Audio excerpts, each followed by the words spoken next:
Major questions remain for Harris, who says she'll earn the nomination, and is reportedly already talking to potential vice presidential candidates.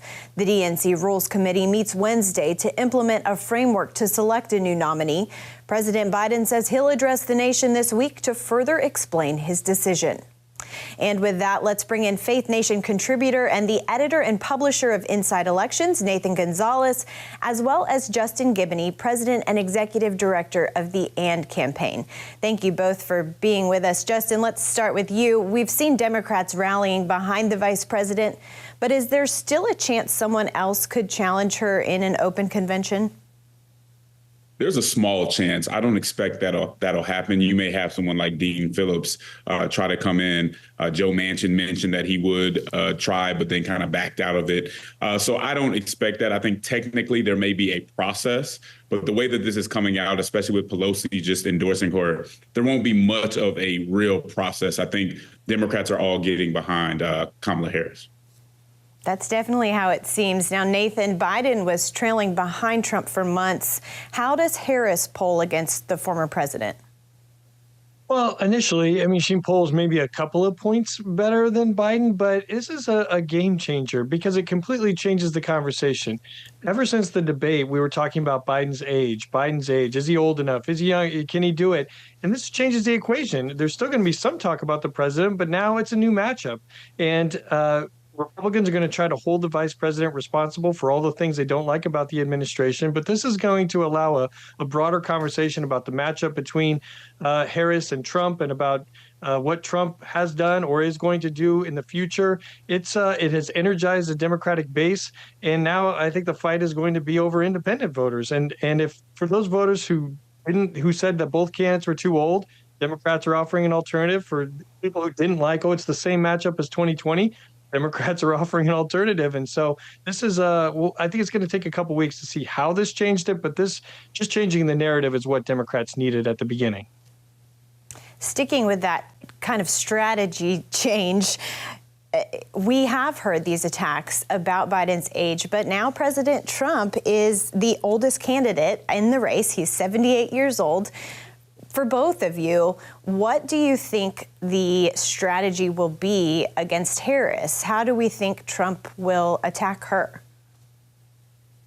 Well, I think for one, they'll try to tie her to what they see as the failures of the administration that she was part of. And so a lot of the attacks, especially policy attacks that were used against Biden, similarly might be used against her. I think even when she ran, she made some statements that I think they'll try to pull back, whether it be her stances with Black Lives Matter, things of that nature. I think they'll try to show her as someone who's not quite ready and someone who was tied to some failures that they've been talking about for a while.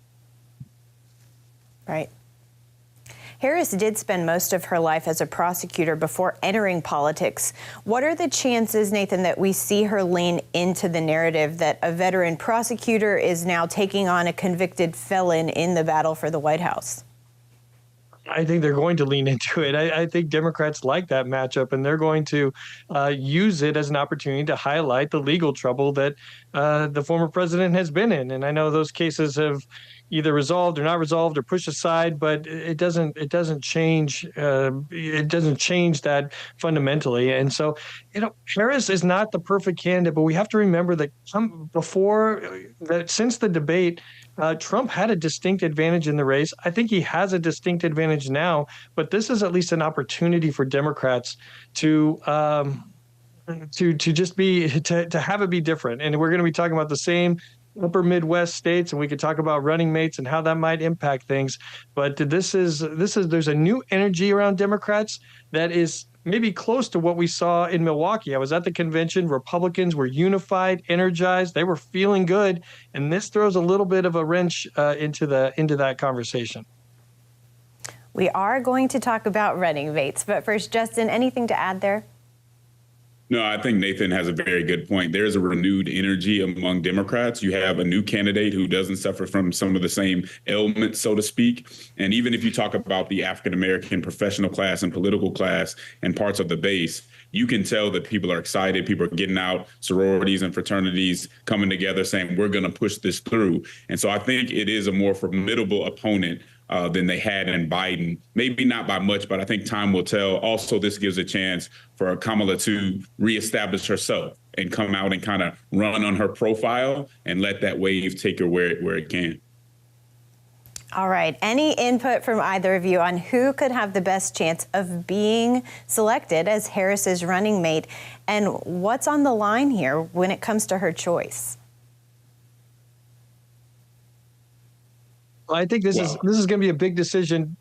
This is going to be a big decision because it's going to be her first major decision that everyone's going to focus on.